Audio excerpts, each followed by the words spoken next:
I do not know why more women do not negotiate their salaries. I totally relate to this idea that this is completely terrifying. Every single time I've done it, I've had to really think this through and really gain the courage. But I can't tell you how frustrated I am by the fact that we don't do this more. So I really want to talk about today, not only some tips for you guys, but also I want to know, why are more people not negotiating? I'm really curious to see specifically what is the piece that makes it the most scary.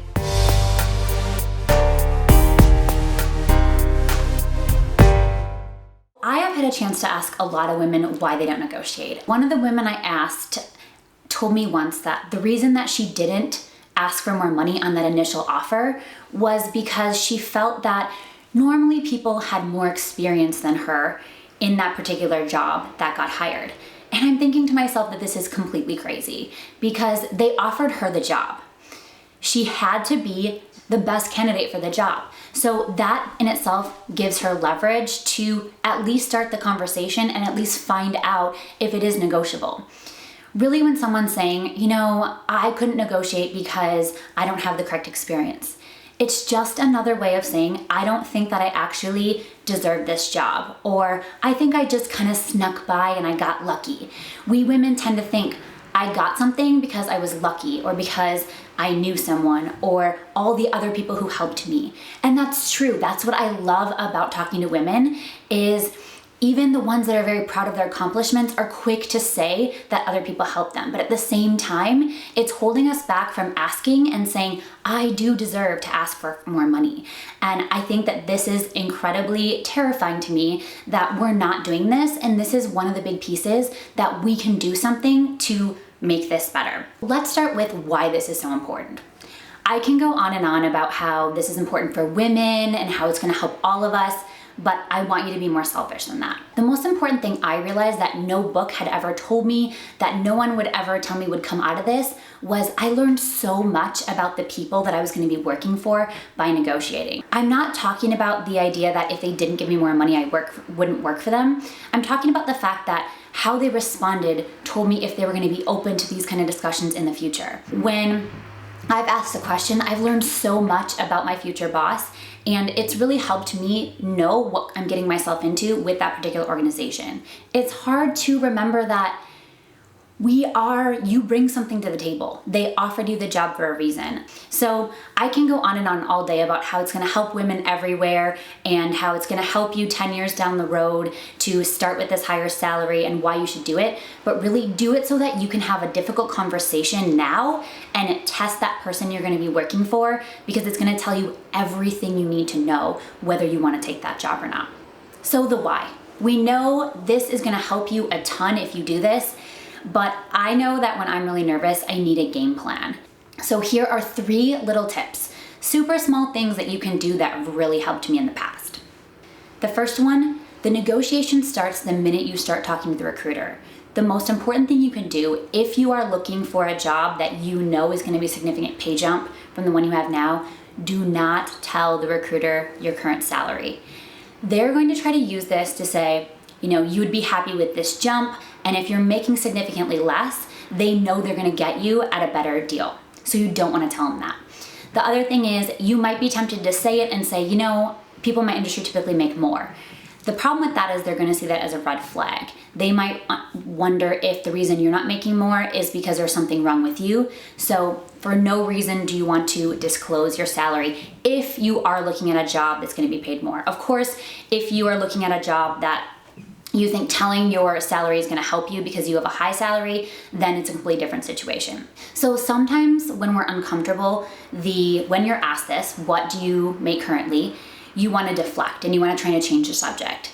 That's usually not a good way to approach it. It looks like you're avoiding it. So what you wanna do is you definitely want to tackle this head on. I don't feel comfortable sharing that because the job is different. I don't feel comfortable sharing that with you at this moment right now because, and whatever it is. So specifically saying no to it, it was so hard for me, but it really has paid off for me every time that I've had to negotiate. First thing you've done is you haven't disclosed what your current salary is. Now it is time to actually start negotiating. What you wanna do to make sure, a lot of women are afraid they're gonna take the offer away from me. So all you do is you wait until you have the offer in writing to start officially negotiating on that offer.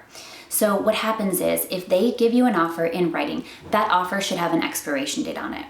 So it should say this offer expires in 6 days, 2 days, something like that. Once you have that offer in writing, and a lot of times they'll want to have a conversation with you before they give that to you or right when they give it to you. And think about it, it's okay to say, I just want to look at this offer. I'm a careful person. I want to look this over a little bit. Don't feel obligated to give them that verbal confirmation right now. If they're presenting you the offer, they're not going to immediately retract it just because you say you want to look at it. It shows that you're a careful person, and it shows the way that you are going to work when you do work for them. Give yourself that time alone to talk to other people, to look at this and decide what it should be. So get the offer in writing before you negotiate. If you negotiate over the phone or verbally, and I know someone this has happened to. So what happened to him was he negotiated an offer over the phone, and then when the written offer came in, the recruiter said, I'm sorry, I couldn't get that number for you. He had to actually turn down another job to take that one. Luckily, he was able to tell the recruiter, I'm sorry, this isn't what we agreed to, and he was able to still take the other job that he had already told them that he wouldn't take. But if that happens to you, you could end up in a situation where the verbal agreement means nothing. The third and final tip I have for you is to simply use one phrase that has helped me so much. So you've gotten the offer in writing, you're ready to ask the question, is there any wiggle room? This helped me as a woman because I was worried that I would come up too strong, all the common knowledge that women have to be nice. And I thought, this is a way I can ask this and I can still be nice, but just pose the question. So once you get the offer in writing and you ask the hiring manager, preferably that's the person you're negotiating with, is there any wiggle room on this offer? And that's a great way to start the conversation. So you can see how that person's gonna react to it, and then you can go from there. Now we've covered 3 ways that you can tackle this conversation. I'm hoping that these really help you get over that fear and at least get you started. If you can even do one of these things, be easy on yourself. If you don't negotiate the way that you'd like to, you doing one of these things is gonna be a step in the right direction. Like I said earlier, I've had so many conversations with women about this, and I'm still a little bit baffled because I'm so frustrated that you guys don't ask for more and that you guys aren't willing to have this conversation. So I'd love to hear from you.